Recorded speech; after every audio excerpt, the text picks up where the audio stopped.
শুভেন্দু অধিকারীর পিএ চন্দ্রনাথ রথকে নৃশংসভাবে জানে শেষ করার ঘটনায় ব্যাপক তোলপাড় পড়ে গিয়েছে রাজ্যে। জোর কদমে চলছে তদন্ত। ঘটনার নেপথ্যে তৃণমূলের হাত থাকতে পারে বলে ইতিমধ্যেই অভিযোগ করতে শুরু করেছেন কোন বিজেপি নেতা।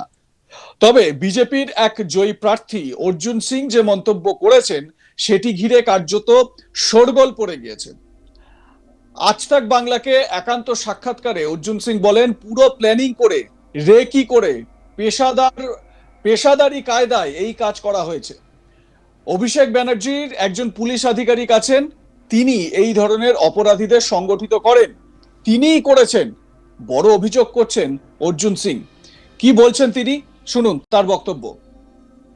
एकदम यंग लड़का, 3 गोली प्रोफेशनल शूटर के द्वारा या ट्रेंड एजेंसी शूटर, दो तरह के होते हैं, एक प्रोफेशनल शूटर, एक trained agency shooter. Arjun Singh ji, ये बताइए कि अंदर जब आपने देखा तो क्या लग रहा, आपको घटना कैसे अंजाम दी गई है? ये पूरा प्लानिंग करके रेकी करके वहाँ गाड़ी रोकना, घूम के उसको मारना, एकदम सामने से आके एकदम प्रोफेशनली हुआ। क्या लग रहा है सर, कौन है इसके पीछे, कौन लोग? मैसेज तृणमूल अभिषेक बनर्जी का एक अधिकारी, पुलिस अधिकारी है, वो पुलिस अधिकारी इस तरह के अपराधियों को संगठित करता है और वही काम कर। শুনলেন তো, মারাত্মক অভিযোগ করেছেন অর্জুন সিং।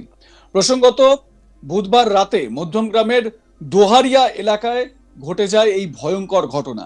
জানা গেছে শুভেন্দু অধিকারীর আত্মসহায়ক চন্দ্রনাথ রথ নিজের গাড়িতে করে ফিরছিলেন, তার সঙ্গে ছিলেন চালক বুদ্ধদেব বেরাও। সেই সময় আচমকাই তাদের গাড়ির সামনে এসে একটি 4 চাকা গাড়ি, ধূসর রঙের একটি প্রাইভেট কার তাদের পথ আটকে দাঁড়ায়। তারপর বেশ কয়েকটি বাইক, একটি বাইক অনেকে বলছেন, আবার এলাকাবাসী অনেকে বলছেন 2-3টে বাইক ছিল, একেবারে ওই গাড়ির সামনে এসে, চন্দ্রনাথ রথের গাড়ির সামনে এসে পয়েন্ট ব্ল্যাঙ্ক রেঞ্জ থেকে গুলি চালায় চন্দ্রনাথকে লক্ষ্য করে।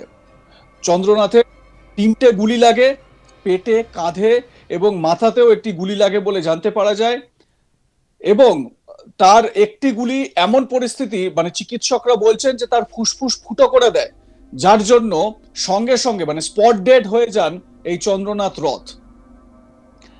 যদিও গাড়ির চালক বুদ্ধদেব বেরা তিনিও আক্রান্ত হয়েছিলেন, তার গায়েও গুলি লেগেছিল, তো তার ট্রিটমেন্ট চলছে। তো এই রকম একটা পরিস্থিতিতে যেটা অভিযোগ, এবং খুব স্বাভাবিকভাবে দেখুন, আমি প্রথমেই বললাম ওই চন্দ্রনাথ রথের গাড়ির সামনে চলে আসে আরেকটি গাড়ি, রাস্তা আটকে দেয়। একেবারে সিনেমায় যেরকম আমরা দেখি ঠিক সেই রকম ভাবে এইটাকে পুরো এক্সিকিউট করা হয়েছে, এই হত্যাকে এক্সিকিউট করা হয়েছে। আর এইখান থেকেই প্রশ্ন উঠছে, প্রফেশনাল লোকজন না থাকলে এই ধরনের কাজ ঘটানো সম্ভব নয়। অর্জুন সিংও ঠিক এই অভিযোগটাই করছেন, এবং তিনি স্পেসিফিক ভাবে নাম ধরে অভিষেক বন্দ্যোপাধ্যায়ের কথা বলছেন যে তার একজন পরিচিত পুলিশ অফিসার রয়েছেন, তিনি এই কাজ করাচ্ছেন। কি অভিযোগ করছেন অর্জুন সিং আরো একবার আপনাদের শোনাই। एकदम यंग लड़का, 3 गोली प्रोफेशनल शूटर के द्वारा या ट्रेंड एजेंसी शूटर, दो तरह के होते हैं, एक प्रोफेशनल शूटर, एक trained agency shooter. Arjun Singh ji, ये बताइए कि अंदर जब आपने देखा तो क्या लग रहा, आपको घटना कैसे अंजाम दी गई है? ये पूरा प्लानिंग करके रेकी करके वहाँ गाड़ी रोकना, घूम के उसको मारना, एकदम सामने से आके एकदम प्रोफेशनली हुआ। क्या लग रहा है सर, कौन है इसके पीछे, कौन लोग? मैसेज तृणमूल अभिषेक बनर्जी का एक अधिकारी, पुलिस अधिकारी है, वो पुलिस अधिकारी इस तरह के अपराधियों को संगठित करता है और वही काम कर।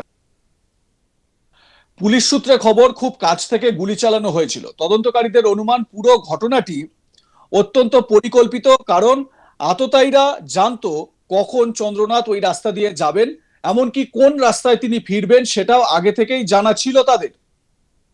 গুলিতে গুরুতর জখম হন চন্দ্রনাথ রথ এবং তার চালক, তাদের দ্রুত হাসপাতালে নিয়ে যাওয়া হয়।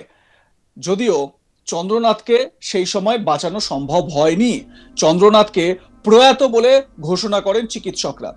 এরপর চন্দ্রনাথের বডি সেখানে দেখতে পৌঁছে যান শুভেন্দু অধিকারী। শুভেন্দু অধিকারীর ডান হাত বলে পরিচিত ছিলেন এই চন্দ্রনাথ রথ। বলা হয় যে এই চন্দ্রনাথ রথ হচ্ছে নন্দীগ্রাম এবং ভবানীপুরের শুভেন্দু অধিকারী জয়ের নেপথ্য কারিগর। শুভেন্দু অধিকারী চন্দ্রনাথের এই মৃত্যু প্রসঙ্গে বলেন যে যেহেতু ভবানীপুরে তিনি মমতা বন্দ্যোপাধ্যায়কে হারিয়েছেন, যেহেতু ভবানীপুরে দায়িত্বে পুরোপুরি এই পুরো দায়িত্বে চন্দ্রনাথ ছিল, সেই কারণে তার উপর এই আক্রোশ।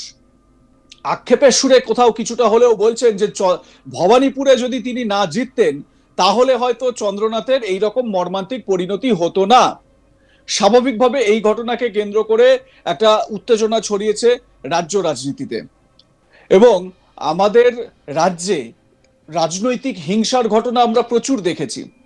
বাড়ি থেকে বের করে পিটিয়ে হত্যা করা হয়েছে, কখনো দেখা গিয়েছে যে পুরুষ শূন্য গ্রাম হয়ে গিয়েছে 2021 সালের পরে ভোট পরবর্তী সন্ত্রাসে, কিন্তু এই রকম ভাবে হত্যা এর আগে দেখা যায়নি।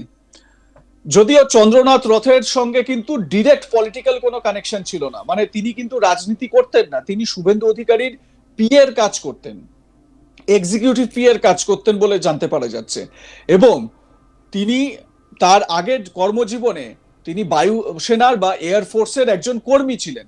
তো স্বাভাবিকভাবে চন্দ্রনাথ রথকে টার্গেট করা হলো কিভাবে, এখনো পর্যন্ত আমরা যদি তদন্তের অগ্রগতি দেখি তাহলে এই তদন্তে এখনো পর্যন্ত ওই ধূসর রঙের যে গাড়িটি, যেই গাড়িটি তাদের চন্দ্রনাথের গাড়ির সামনে এসে দাঁড়ায়, সেই গাড়িটিকে সিজ করা হয়েছে। দমদম 2.5 নম্বর গেট এলাকা থেকে একটি পরিত্যক্ত জায়গা থেকে একটি বাইককে সিজ করা হয়েছে, যে বাইকে করে আততায়ী সেখানে গিয়েছিল বলে জানতে পারা যাচ্ছে। এবং ওই এলাকায় বুলেটের খোল, সেই খোল উদ্ধার হয়েছে। এখনো পর্যন্ত কাউকে কিন্তু গ্রেপ্তার করা যায়নি এবং এই ঘটনার কার্যত বলা যেতে পারে এখনো পর্যন্ত কোনো রকম ক্লু তদন্তকারীরা পেয়েছেন বলে জানতে পারা যাচ্ছে না। এই ঘটনার তদন্তে অলরেডি সিআইডি, আইবি এবং এসটিএফ তারা কিন্তু কাজে লেগে গিয়েছেন, তারা এই তদন্ত চালিয়ে নিয়ে যাচ্ছেন। আর এই আবহে অর্জুন সিং এর এই অভিযোগ, তিনি বলছেন যে এর নেপথ্যে অভিষেক ব্যানার্জির একজন পরিচিত পুলিশ অফিসার, তিনি এই কাজ করছেন। শুনুন কি অভিযোগ করছেন অর্জুন সিং। एकदम यंग लड़का, 3 गोली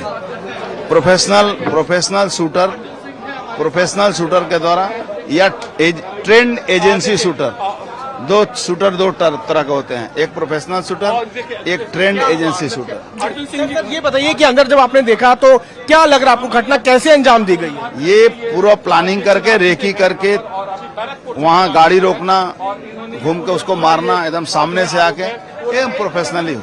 क्या लग रहा है सर, कौन है इसके पीछे, कौन लोग? मैसेज तृणमूल अभिषेक बनर्जी का एक अधिकारी, पुलिस अधिकारी है, वो पुलिस अधिकारी इस तरह के अपराधियों को संगठित करता है और वही काम करता है।